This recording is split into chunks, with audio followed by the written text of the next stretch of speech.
Bismillahirrahmanirrahim. Assalamu alaikum class. Today is our first online lecture which include the characteristics of the catalytic reactions. Then we study about the introduction of colloids, mean what are colloids and how they are different from true solution and coarse suspension. So the first of all is the catalytic reactions.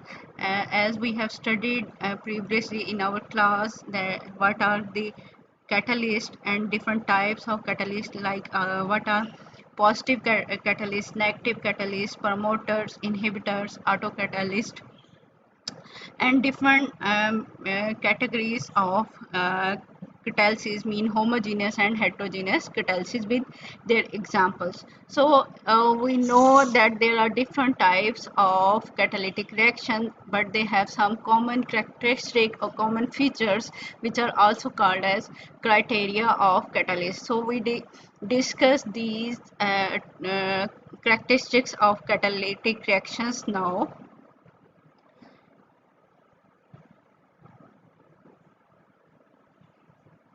So if we remind the definition of a catalyst, so a catalyst is a substance that change the rate of chemical reaction but recovered chemically unchanged at the end of a reaction. Mean हाँ जो catalyst है हमारे पास क्या करा है, rate of reaction को change करा. Mostly catalyst increase the rate of reaction, but in the end of reaction they regain, or we can obtain them as such, but sometimes their physical state may be changed but their chemical composition remain the same. So the first characteristic of the catalyst is that the catalyst remain unchanged in mass and chemical composition at the end of reaction.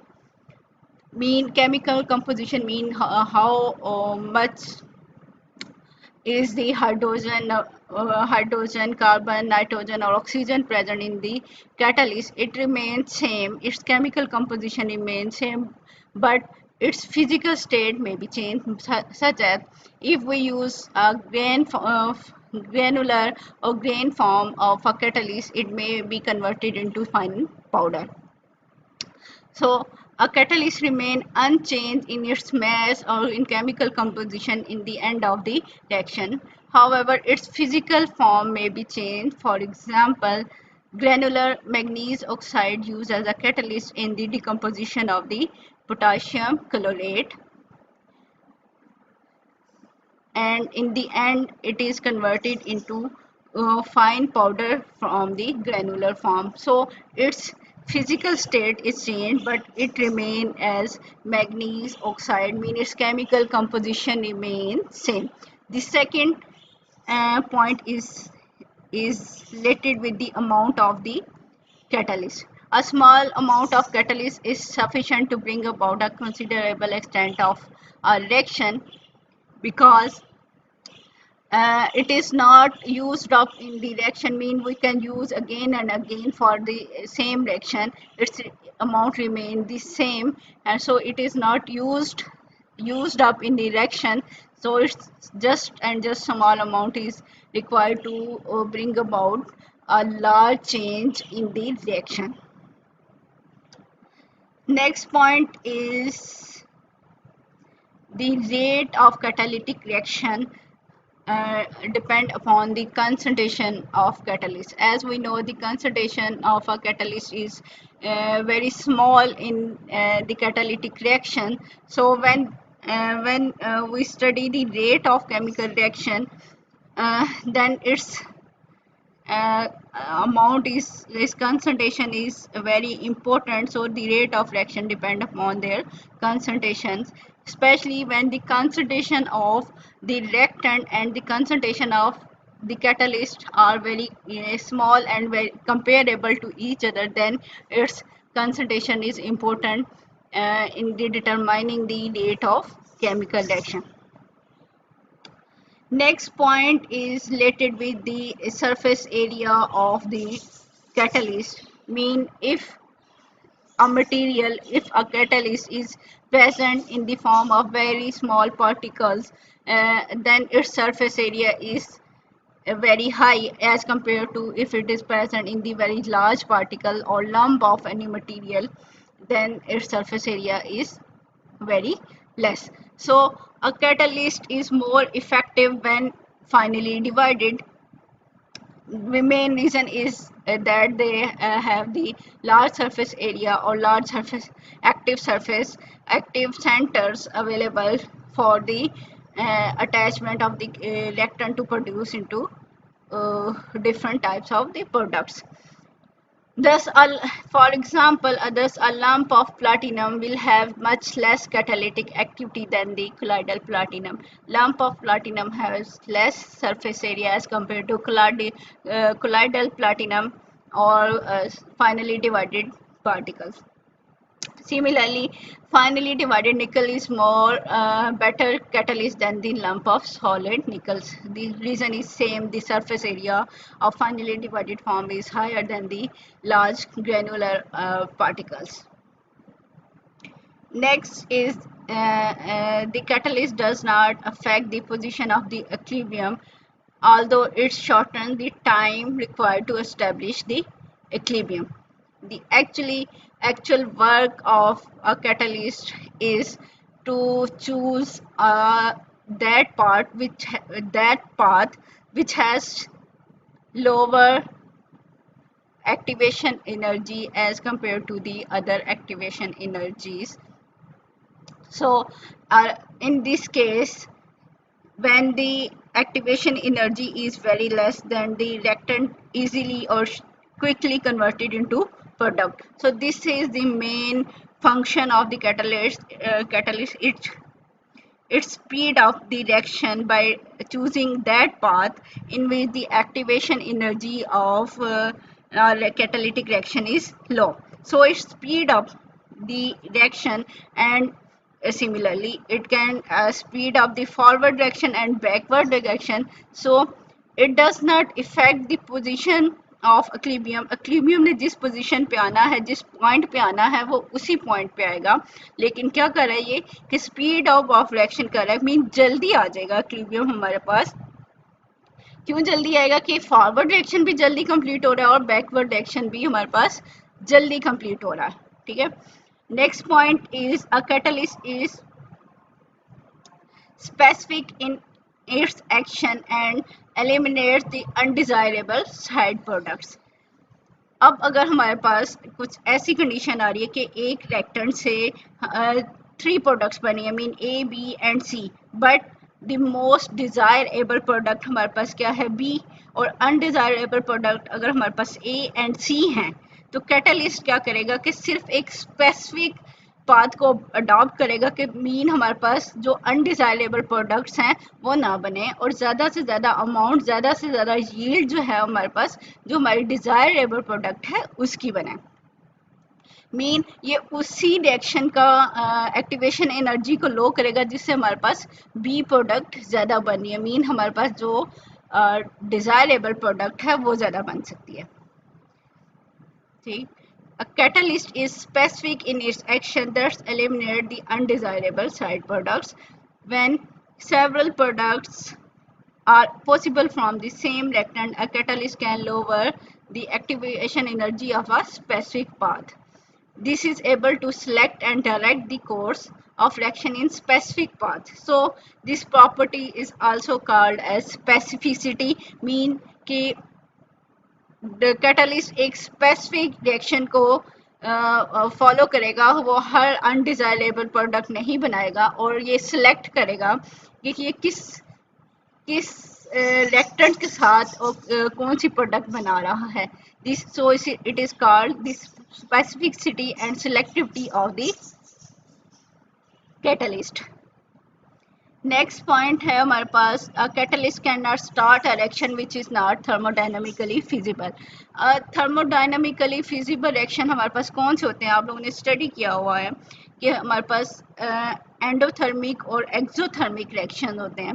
तो जो हमारे पास spontaneous reaction है, mean कि जो reaction खुद ब खुद हो सकते हैं, उनको हम क्या कहते हैं, ये स्पॉन्टेनियस रिएक्शन है. तो उसमें क्या होता है कि डेल्टा जी हमारे पास क्या होनी चाहिए, नेगेटिव होनी चाहिए, गिफ्ट फ्री एनर्जी नेगेटिव होनी चाहिए, ताकि वो हमारे पास स्पॉन्टेनियस रिएक्शन होगा। अगर कोई रिएक्शन ऑटोमेटिकली नहीं हो सकता, स्पॉन्टेनियस नहीं है, जो कि हमारे पास फिजिबल नहीं है, मीन उसकी डेल्टा जी जो हमारे पास गिफ्ट फ्री एनर्जी होती है और इंथैल्पी ऑफ अ रिएक्शन अगर हमारे पास फिजिबल नहीं है, तो वो रिएक्शन स्टार्ट नहीं हो सकता। तो अगर कोई रिएक्शन स्टार्ट नहीं हो सकता तो हम ये नहीं कह सकते कि हम कैटलिस्ट को ऐड कर दें तो वो रिएक्शन जो है वो स्टार्ट हो जाएगा, ऐसा नहीं है। बल्कि अगर कोई रिएक्शन स्टार्ट नहीं हो सकता तो ये उस रिएक्शन को स्टार्ट नहीं कर सकता है, बल्कि कैटलिस्ट का काम क्या है, कैटलिस्ट का काम ये है कि वो जस्ट किसी भी रिएक्शन को स्पीड अप कर रहा है, उसका रेट को इंक्रीज कर रहा है। So catalyst can not start a reaction which is not thermodynamically feasible. The next point is a catalyst is universal in its use. Mean एक कैटलिस्ट हम यूज़ कर रहे हैं कि वो किसी स्पेसिफिक रिएक्शन को के लिए यूज़ हो रहा है, तो हमने नेक्स्ट कभी भी वो रिएक्शन करना है तो हम उस कैटलिस्ट को यूज़ करेंगे, तो हमें पता है कि ये इस तरह के रिएक्शंस को स्पीड अप कर सकता है। तो इसलिए हम ये कह रहे हैं कि catalyst are general in use, और you can say a catalyst is universal in its use. A catalyst is universal in its use. If a catalyst uh, catalyze a reaction once, it will catalyze that reaction. It always catalyze that reaction. Mean अगर एक दफ़ा ये किसी reaction को catalyse कर देता है तो हमेशा ये उसको यूज़ कर सकता है। हम कह सकते हैं catalyst are general. For example हमारे पास क्या होता है कि silver oxide is use for hydration reaction and alumina and zircon is used for the dehydration reactions. Similarly हमारे पास क्या होता है कि vanadium oxide and platinum are commonly used for the oxidation reaction, and nickel, platinum and platinum are used for the hydrogenation reaction. So these are generally use for these reactions. अगर ये एक दफ़ा इन रिएक्शन के लिए use हो रहे हैं तो हमने कभी भी हाइड्रोजनेशन करवानी है या हमने डिहाइड्रेशन करवानी है, ऑक्सीडेशन करवानी है, तो हम इन कैटलिस्ट को यूज़ कर सकते हैं। And the next point is the change in temperature altars the rate of catalytic reaction. जैसे हमें पता है कि हमारे पास जो सिंपल रिएक्शंस हैं उनमें भी अगर हम टेम्परेचर चेंज कर दें तो रेट ऑफ रिएक्शन जो होता है वो चेंज हो जाता है। सिमिलरली हमारे पास क्या है कि जो कैटालिटिक रिएक्शंस हैं उनके अंदर भी हम जब टेम्परेचर चेंज कर दें तो क्या हो सकता है कि रेट ऑफ कैटालिटिक रिएक्शन जो है वो चेंज हो सकते हैं। क्यों चेंज हो सकता है कि ये इफेक्ट कर रहा है हमारे पास कैटालिटिक एक्टिविटी को। मीन कैटलिस्ट की जो सरफेस है उसको डिस्टर्ब कर रहा है, उसकी एक्टिव सेंटर्स को डिस्टर्ब कर रहा है, उनकी वाइब्रेशन। हमें पता है कि जब टेम्परेचर इंक्रीज हो रहा होता है तो एटम्स की वाइब्रेशन इंक्रीज हो जाती है, तो वहाँ पे अगर उसकी एक्टिविटी को डिस्टर्ब कर रहा है, मीन कैटलिस्ट को डीएक्टिवेट कर दे टेम्परेचर इंक्रीज करने से, तो हमारे पास क्या rate of chemical reaction, rate of catalytic reaction जो है वो चेंज हो सकता है। जैसे कि ये सिंपल रिएक्शन में भी रेट जो है वो टेम्परेचर चेंज करने से चेंज हो सकता है। So the change of temperature alter the rate of chemical reaction, catalytic reaction, as it would do for the same reaction without a catalyst. Some catalysts are however physically altered by the rise of temperature, hence their activity may be decrease। Mean इसकी physical state change हो सकती है, कोई भी vibrations increase हो सकती हैं उसकी, या उसके अंदर उसकी एक्टिविटी को डिक्रीज कर सकता है, उसकी सरफेस को डिस्टर्ब कर सकता है। So on summarizing these points, we can say catalyst can increase the velocity of a reaction, increase the speed of a reaction. Secondly, direct the reaction toward a specific products, mean specific product जो हमारी desirable product है वो बनेगी, and eliminate the undesirable side products। Main side products यहाँ पे ख़त्म हो जाएंगी कैटालिस्ट को यूज़ करने से। तो हमें फ़ायदा क्या होगा कि हमारे पास क्या है, catalysis is the process of giving higher yield of purer product in shorter reaction time. Mean हम क्या कर हमारी रिक्वायरमेंट क्या होती है कि हम कोई भी रिएक्शन कर रहे हैं, मीन कोई भी कैटालिटिक रिएक्शन है, हम उसमें कैटलिस्ट क्यों यूज़ करें कि हम हायर प्रोडक्ट ले सकें, ज़्यादा से ज़्यादा प्रोडक्ट ले सकें, और जितनी हमारे पास प्योर प्रोडक्ट होगी उतना हमारे पास अच्छा होगा। और ये प्योर प्रोडक्ट जो है हमारे पास जितने शॉर्टर टाइम के अंदर प्रोड्यूस होगी तो उतना ही फ़ायदा है। यही काम इंडस्ट्रीज़ कर रही हैं कि उनको किसी भी सब्सटेंस की, किसी भी प्रोडक्ट की ज़्यादा यील्ड चाहिए होती है शॉर्ट टाइम के अंदर और ज़्यादा प्योर फॉर्म में चाहिए। तो इसलिए मोस्ट ऑफ दी हमारे पास जो इंडस्ट्रियल प्रोसेस हैं उनके अंदर कैटलिस्ट यूज़ किया जा रहा होता है।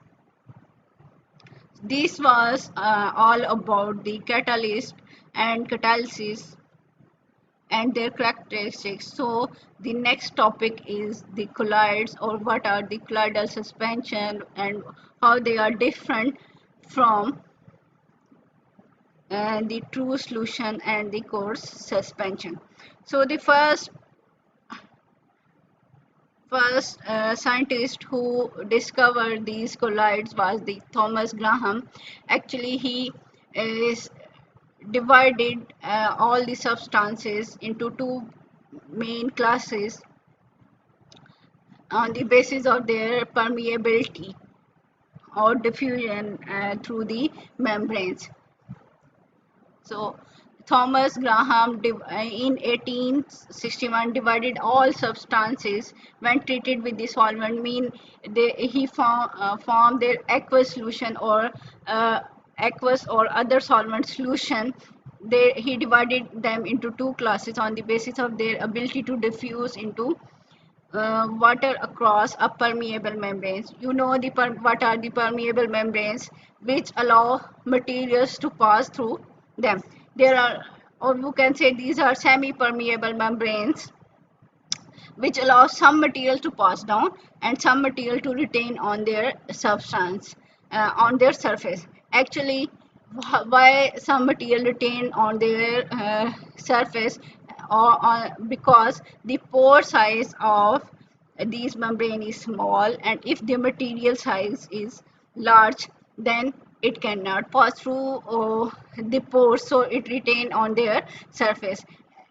If you consider the strainer in our home, mean जो हमारे पास घर में स्टेनर हैं, जो आटा छानने वाली छाननी है या जो चाय वाली पोनी होती है हमारे पास, तो उसमें क्या है, अगर हम चाय वाली पोनी को देखें तो जब चाय बनाते हैं तो जो चाय की पत्ती यूज़ कर रहे होते हैं उसका पार्टिकल साइज़ क्या होता है, बड़ा होता है। तो क्या होता है कि वो छाननी के अंदर से वो पास आउट नहीं करती, लेकिन जो लिक्विड है हमारे पास, जो चाय है, वो उसके अंदर से पास आउट हो जाती है क्योंकि वहाँ पार्टिकल साइज जो है वो कम है।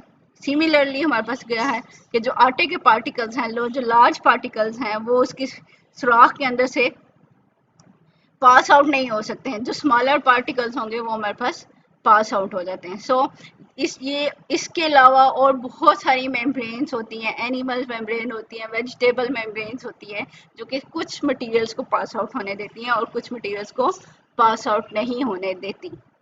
सो थॉमस ने क्या किया कि थॉमस ने जब डिफरेंट सब्सटेंसेस के सॉल्यूशंस बनाए, आइदर वो एक्वस सॉल्यूशन थे या किसी और सॉल्वेंट के अंदर सॉल्यूशन थे, तो उसने सब्सटेंसेस को दो डिफरेंट क्लासेस में डिवाइड कर दिया कि जो इन मेम्ब्रेन्स के अंदर से पास आउट हो रहे थे, जो डिफ्यूज़ हो रहे थे, और कुछ ऐसे मटेरियल थे जो कि डिफ्यूज़ नहीं हो सकते थे। So the first one are the crystalloids and the second one are the colloids. So what are the crystalloids? The substance which form the aqueous solution and can pass through the animal and vegetable membrane are called the crystalloids. वो substance जो कि हमारे पास क्या था, animal और vegetable membrane के अंदर से पास आउट हो रहे हैं, उनको क्रिस्टलाइड्स का नाम दिया गया। जैसे हमारे पास क्या है, सॉल्ट और शुगर सॉल्यूशन होता है, मीन आप पानी के अंदर क्या करें, सॉल्ट या शुगर को डिसॉल्व कर दें तो वो एक होमोजीनियस सा मिक्सचर बन जाता है। उसको अगर आप किसी भी स्टेनर के अंदर से पास आउट करें, किसी भी मेम्ब्रेन के अंदर से पास आउट करें, तो जब ये सॉल्यूशन बन गया है तो ये उसके ऊपर से आप शुगर को या सॉल्ट को सेपरेट आउट नहीं कर सकते। वो एक होमोजेनियस सोल्यूशन ट्रू सोल्यूशन बन जाएगा तो वो नीचे पास आउट हो जाएगा, उसके अंदर से डिफ्यूज हो जाएगा। तो इस तरह के जो सब्सटेंस है जो एनिमल और वेजिटेबल मेम्ब्रेन के अंदर से डिफ्यूज हो सकते हैं, इनको हम कहते हैं ये क्रिस्टलाइड्स हैं। The second term was the colloids, वो सब्सटेंस जो कि एक्वस सॉल्यूशंस बना रहे हैं या किसी भी और सॉल्वेंट के अंदर सॉल्यूशन बन रहा है, तो अगर हमारे पास पास आउट ना हो सके एनिमल और वेजिटेबल मेम्ब्रेन के अंदर से, वो उसके ऊपर रिटेन रह जाएं, तो ये क्या, इन मटेरियल्स को क्या कहते हैं, colloids. Such as the glue, gelatin, starch, इस तरह के मटेरियल्स हमारे पास क्या है कि ये एनिमल और वेजिटेबल मेम्ब्रेन्स के अंदर से पास आउट नहीं हो सकते। इनके अंदर मेन डिफरेंस क्या है, अगर हम इनका मेन डिफरेंस देखें तो इनके अंदर मेन डिफरेंस है देयर पार्टिकल साइज। जिसका पार्टिकल साइज कम होगा वो मेम्ब्रेन के अंदर से पास आउट हो जाएगा, और जिसका पार्टिकल साइज जो है हमारे पास बड़ा होगा वो मेम्ब्रेन के ऊपर से पास आउट नहीं हो सकेगा। So the main difference is their particle size of the materials. अगर हम इनके कंपैरिजन करें पार्टिकल साइज का, तो कुछ ऐसे मटेरियल्स हैं जो हम नेकेड आइट से देख सकते हैं, जिसको हम कोर्स सस्पेंशन कहते हैं। अब नेकेड आइट से हम उसी मटेरियल को, उसी पार्टिकल साइज को देख सकेंगे जो हमारे पास बड़ा है। जिसका पार्टिकल साइज बहुत छोटा है हम उस मटेरियल को नहीं देख सकते। सो द ट्रू सॉल्यूशंस के अंदर आपको पता है सॉल्यूशन कैसे बनता है। Solution is a mixture of two substance, mostly two substance. The one substance is solute and the other one is the solvent. solute क्या है, solute कोई भी सब्सटेंस जो कि किसी दूसरे मटेरियल के अंदर, कोई भी सब्सटेंस जो कि दूसरे मटेरियल के अंदर डिसॉल्व हो रहा होता है, तो वो हमारे पास क्या होता है, solute। और जिस मटेरियल के अंदर ये डिसॉल्व हो रहा है उसको हम क्या कहते हैं, सॉल्वेंट। तो ट्रू सॉल्यूशन के अंदर जो सोल्यूट पार्टिकल्स होते हैं वो बहुत स्मॉल होते हैं। अब एक एक मॉलिक्यूल या एक एक आयन जो है वो एक्ट कर रहा होता है सोल्यूट पार्टिकल्स, जिसकी वजह से उसका पार्टिकल साइज जो है वो कम होता है। लेकिन अगर हम कोर्स सस्पेंशन मीन बड़े पार्टिकल्स को देखें, जिसमें क्या होता है कि बहुत ज़्यादा आयन्स और मॉलिक्यूल्स जो है वो कंबाइन होके हमारे पास जो एक लार्ज पार्टिकल्स बना देते हैं, जो कि हम अपनी आंखों से देख सकते हैं, जिसको हम कोर्स सस्पेंशन कहते हैं। लेकिन इन दोनों के दरमियान में हमारे पास क्या होता है, कोलाइडल सॉल्यूशंस होते हैं या कोलाइडल सस्पेंशंस होती हैं, जिनका साइज जो है वो ट्रू सॉल्यूशन से, जिनका साइज ट्रू सॉल्यूशन से तो बड़ा होता है, लेकिन जो कोर्स सस्पेंशन है उनसे कम होता है हमारे पास।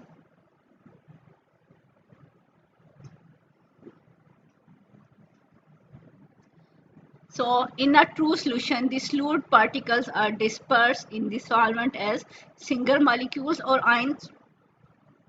The size of dispersed particle range from 0.1 to 1 nanometer. अगर हम इन ट्रू सॉल्यूशन का साइज देख लें, इसमें जो solute particles हैं या जो dispersed particles हैं उनका साइज कितना हो सकता है, 0.1 से 1 नैनोमीटर तक हो सकता है। लेकिन दूसरी साइड पे हमारे पास क्या है, सस्पेंशंस हैं या जिसे हम कोर्स सस्पेंशन कहते हैं, इनके अंदर पार्टिकल साइज जो है वो ज़्यादा है। रीज़न क्या है कि the disperse particles are aggregate of millions of molecules, mean millions molecule combine होते हैं, तो फिर हमारे पास जो है वो डिस्पर्स पार्टिकल्स बना रहे हैं। The size of the disperse particle is in the order of 1000 nanometer और मोर। यहाँ पे क्या है, ज़्यादा से ज़्यादा 1 नैनोमीटर हो सकता है, मीन 0.1 से 1 नैनोमीटर से लेस जो है हमारे पास वो क्या बना रहे हैं, ट्रू सॉल्यूशन। लेकिन 1000 नैनोमीटर और 1000 नैनोमीटर से जो ज़्यादा लार्ज साइज पार्टिकल्स हैं वो हमारे पास क्या बना देते हैं, सस्पेंशंस। लेकिन हमने क्या डिस्कस करना है, किन मटेरियल्स को डिस्कस करना है, हमने डिस्कस करना है कोलाइडल सॉल्यूशंस को, जिनका पार्टिकल साइज किसके दरमियान में होगा, 1 से लेके 1000 से तक। ये मे बी 200 नैनोमीटर हो सकता है, 3 हो सकता है, 5 हो सकता है, 100 नैनोमीटर हो सकता है। ये मीन ये 1 से लेके 1000 के दरमियान में जितने भी पार्टिकल्स आ रहे हैं हम उनको क्या कहते हैं, ये हमारे पास कोलाइडल पार्टिकल्स होते हैं. So the colloidal solution or colloidal suspension are intermediate between the true solution and coarse suspension. ये हमारे पास क्या है, इंटरमीडिएट है ट्रू सॉल्यूशंस के और हमारे पास जो कोर्स सस्पेंशन है इनकी.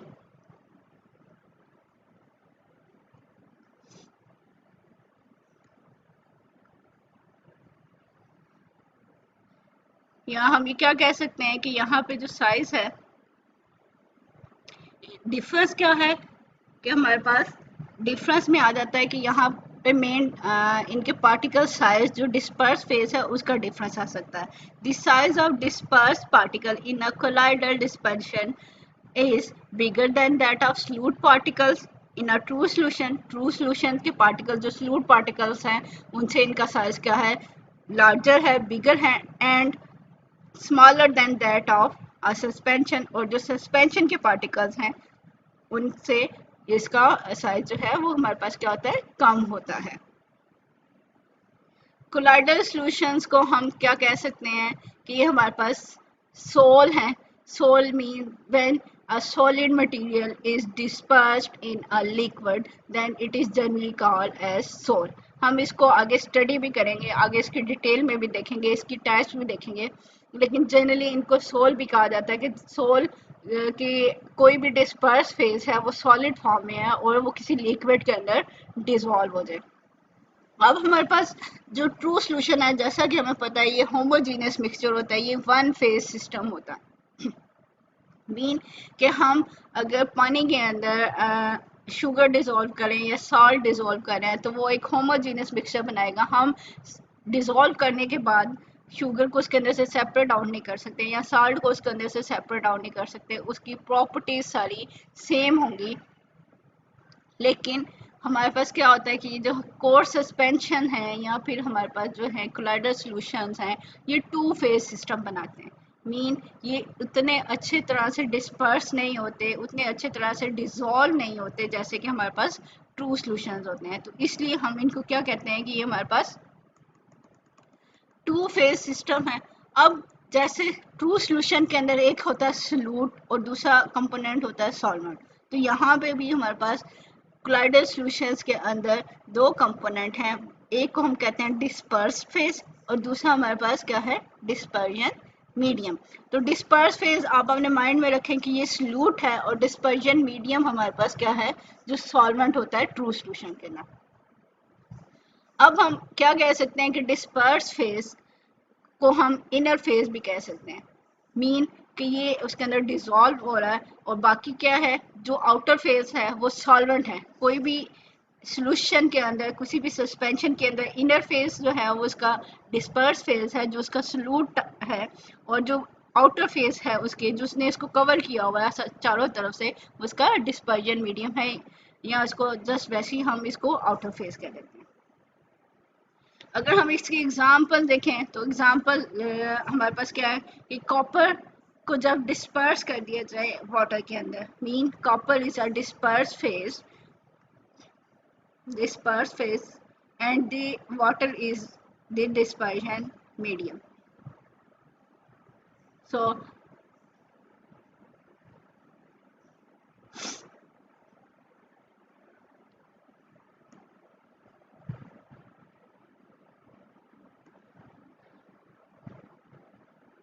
colloidal solution of copper in water consists of dispersed phase of copper and this dispersion medium of water.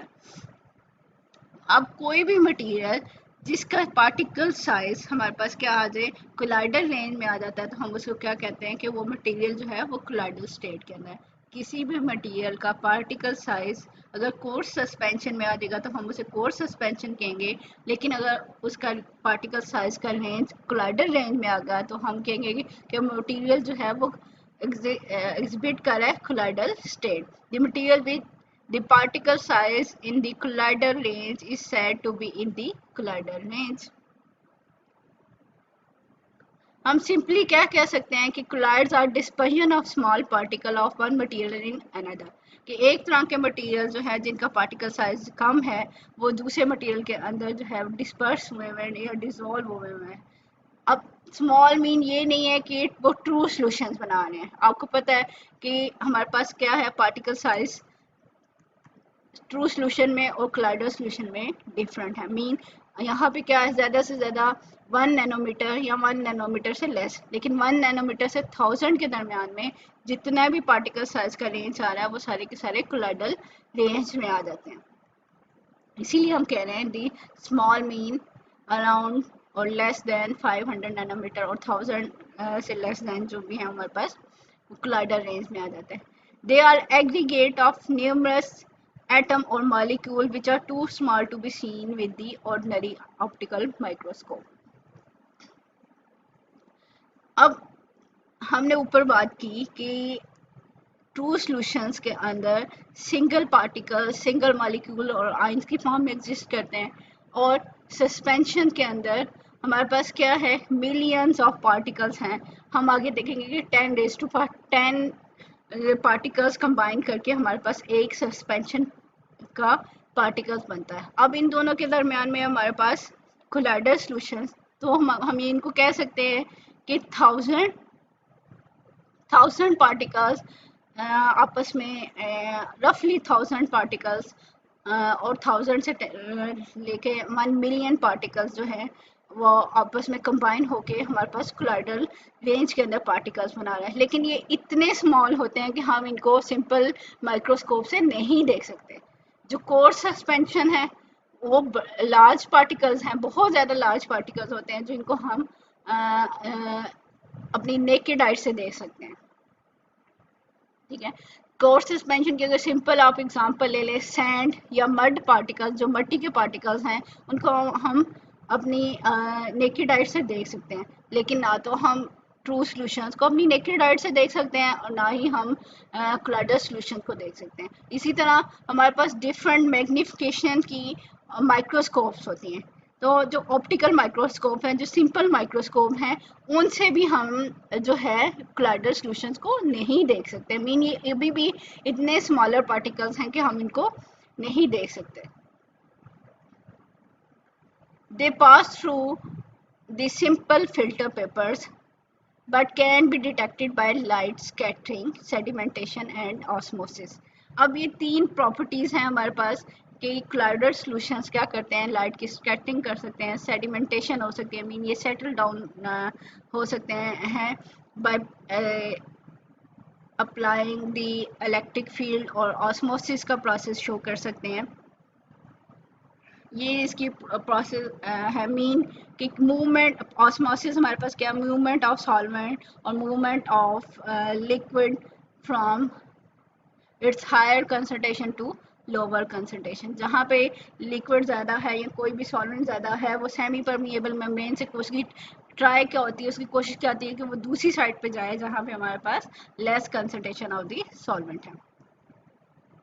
तो यहाँ पे कोलाइडल सस्पेंशन जो है ये इस तरह के फिनोमेना शो कर रहे होते हैं। अब क्या है, हमारे पास फिल्टर पेपर्स की भी डिफरेंट टाइप्स होती हैं। अब इनका पार्टिकल साइज इतना स्मॉल है कि फिल्टर पेपर्स के पोर्स के अंदर से ये पास आउट हो सकते हैं। अब फिल्टर पेपर्स के भी डिफरेंट पोर साइज होते हैं, लेकिन हमारे पास जो हाई क्वालिटी की होते हैं फिल्टर पेपर्स, या जो जिनके अंदर पोर्स जो है वो वेरी स्मॉल होते हैं, हम उनको क्या कहते हैं, ये अल्ट्रा फिल्टर्स। ये अल्ट्रा फिल्टर्स के अंदर से पास आउट नहीं हो सकते, लेकिन सिंपल पेपर्स जो हैं हमारे पास, सिंपल फिल्टर पेपर्स हैं, उनके अंदर से पास आउट हो सकते हैं। और इसके अलावा हमारे पास क्या है कि ये टिंडल इफेक्ट शो कर रहे होते हैं। टिंडल इफेक्ट का वर्ड आप लोगों ने मे भी कहीं सुना होगा कि जब कोलाइडल सॉल्यूशन के ऊपर लाइट को पास किया जाए तो लाइट को ये डिफरेंट डायरेक्शन में स्कैटर्ड कर देंगे।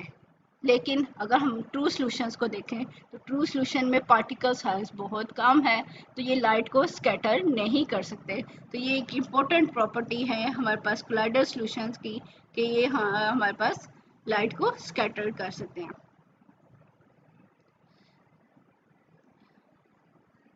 Some properties of the colloids are given and compared with the true solution and coarse suspension in the table. So now we study about the different important properties of the colloidal dispersion or colloidal suspension as compared with the true solution and the coarse suspension.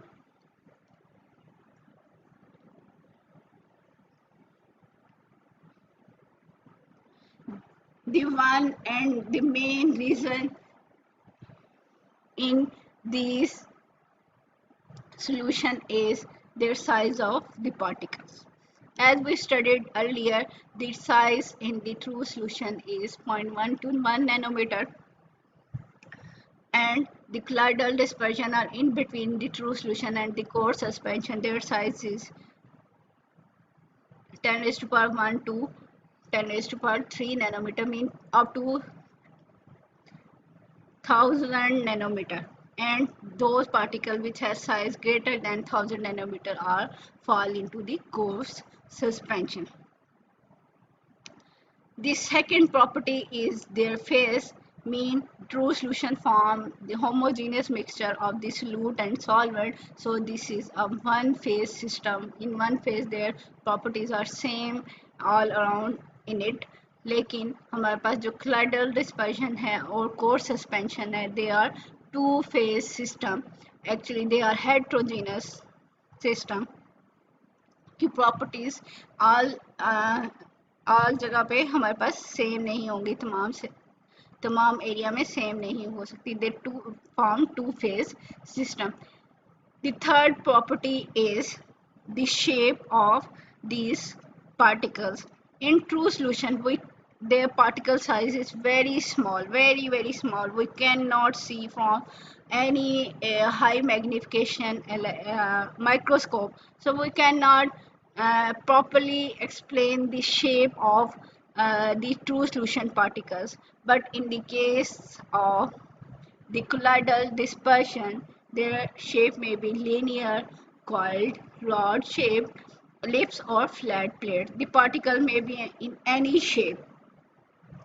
In this case of colloidal suspension, the shape of the particle may be any or irregular form. Next, can we see these from naked eye or simple microscope or electron microscope? As you know, the electron microscope are high magnification microscope. So true solution molecules or ions invisible in electron microscope, mean the particles in the true solution are very small. They cannot be detected, they cannot be seen through high magnification electron microscope. But the particles in the case of colloidal solution which are larger than the true solution, so the particle visible in electron microscope but invisible in ordinary microscope, mean हम इनको ordinary microscope से तो नहीं देख सकते, लेकिन अगर हम इलेक्ट्रॉन माइक्रोस्कोप यूज़ कर लें, मीन हाई मैग्निफिकेशन की माइक्रोस्कोप यूज़ कर लें, तो हम इनको देख सकते हैं. In the case of coarse suspension, the particle visible to the naked eye. हाँ, यहाँ पे क्या है, पार्टिकल साइज बड़ा है तो हम इनको नेकेड आई से भी देख सकते हैं. Next, their ability to diffuse. जितना पार्टिकल साइज छोटा होगा उतना ही वो इजीली डिफ्यूज कर सकेगा, इतना ही वो इजीली मूव कर सकता है. तो पार्टिकल साइज सबसे छोटा किसका है? ट्रू सॉल्यूशन का, जिसके अंदर हमारे पास क्या है, particle diffuse rapidly through membranes, mean ये पार्टिकल्स जो है मेम्ब्रेन्स के अंदर से इजीली पास आउट हो सकते हैं. लेकिन जो colloidal solution है डिफ्यूज स्लोली और have no tendency to diffuse through membrane. ये बहुत स्लो डिफ्यूज कर रहे होंगे क्योंकि पार्टिकल साइज बड़ा है. लेकिन हमारे पास क्या है कि जब पार्टिकल साइज बहुत बड़ा हो जाएगा तो वो डिफ्यूज नहीं कर सके होंगे मेम्ब्रेन्स के अंदर से, वो मेम्ब्रेन्स के ऊपर ही रिटेन कर देते हैं. Particle do not diffuse through the membrane in the case of the coarse suspension. The sixth point is the charge on the particles.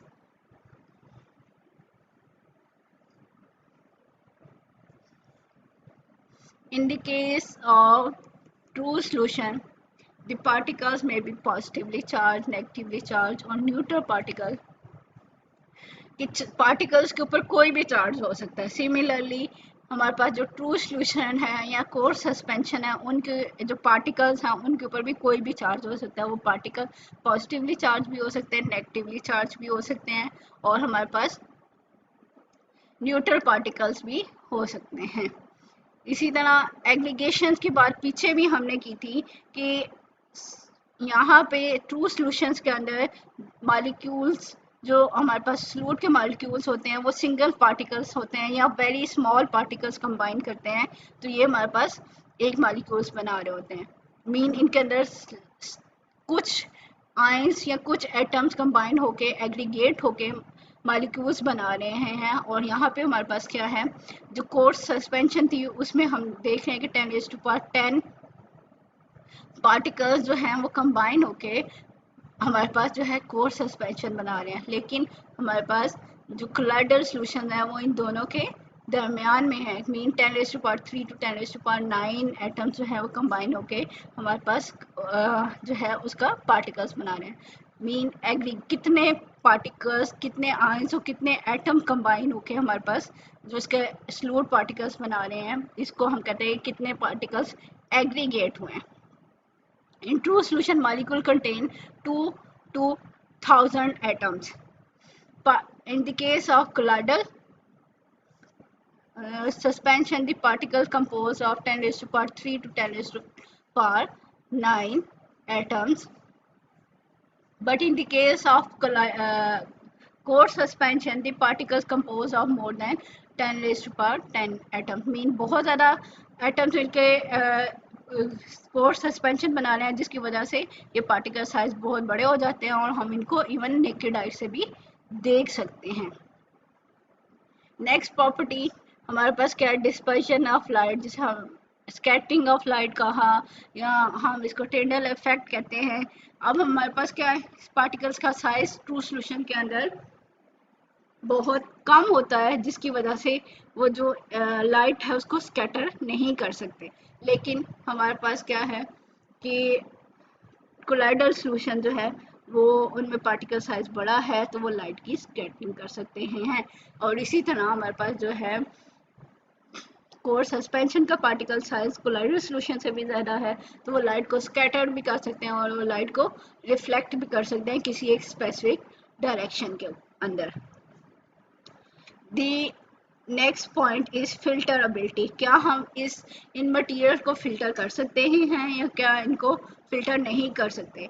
अब ये देखें, हमारे पास जो है ट्रू सॉल्यूशन है, they pass through ultra filters. Mean simple filters के अंदर से तो ऑलरेडी हमें पता है कि पास होंगे, तो लेकिन ये अल्ट्रा फिल्टर मीन जिनके पोर्स बहुत ही स्मॉल हैं, वे उनके अंदर से भी पास आउट हो जाएंगे. क्यों? क्योंकि इनका पार्टिकल साइज बहुत कम है. लेकिन अगर हम कंपेयर करें कोलाइडल सॉल्यूशंस के अंदर से, तो यहाँ पे क्या है कि कोलाइडल सॉल्यूशन के अंदर the particle can pass through an ordinary filter paper. Mean ordinary filter papers के अंदर से तो पास हो जाएंगे क्योंकि इनका पोर साइज फिल्टर पेपर का बड़ा है और जो कोलाइडल पार्टिकल्स हो गया वो छोटा होगा, तो जिसकी वजह से यहाँ पे क्या है, पास आउट हो जाता है. But these are retained by the ultra filters. लेकिन अल्ट्रा फिल्टर के जब पोर साइज कम होगा तो ये जो हमारे पास कोलाइडल सॉल्यूशंस हैं वो पास आउट नहीं हो सकेंगे, उसके जो पार्टिकल्स हैं वो पास आउट नहीं होते. सिमिलरली हमारे पास क्या है, कोर सस्पेंशन जिनके पार्टिकल साइज जो है वो बहुत बड़ा होता है, तो ये किसी ऑर्डिनरी फिल्टर पेपर के अंदर से भी पास आउट नहीं हो सकते. Particle cannot pass through an ordinary filter paper. Next effect हमारे पास क्या है, इफेक्ट ऑफ ग्रेविटी. ग्रेविटी जैसे आप ये देखिए, जिसका पार्टिकल साइज ज़्यादा होगा उसके ऊपर ज़्यादा इफेक्ट होगा, जिसका पार्टिकल साइज कम है मीन जो लाइटर है या स्मॉल साइज के हैं उनके ऊपर इसका इफेक्ट नहीं होता.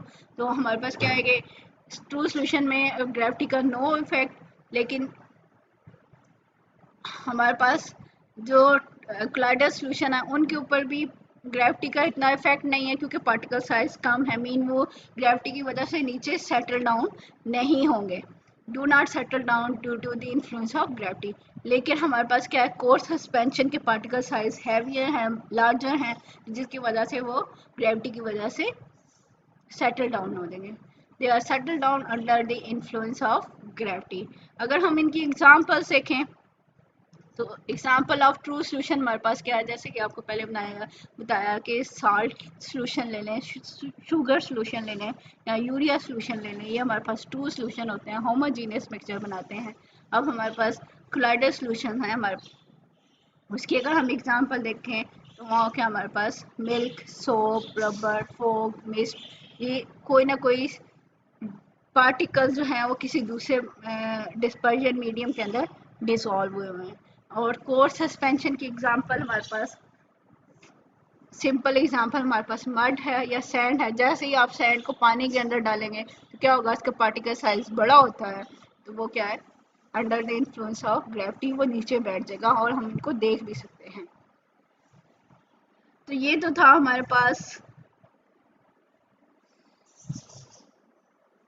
colloids, what are colloids, how they are different from the crystalloids, simply how they are different from the true solution and core suspension, and उनकी क्या क्या प्रॉपर्टीज हैं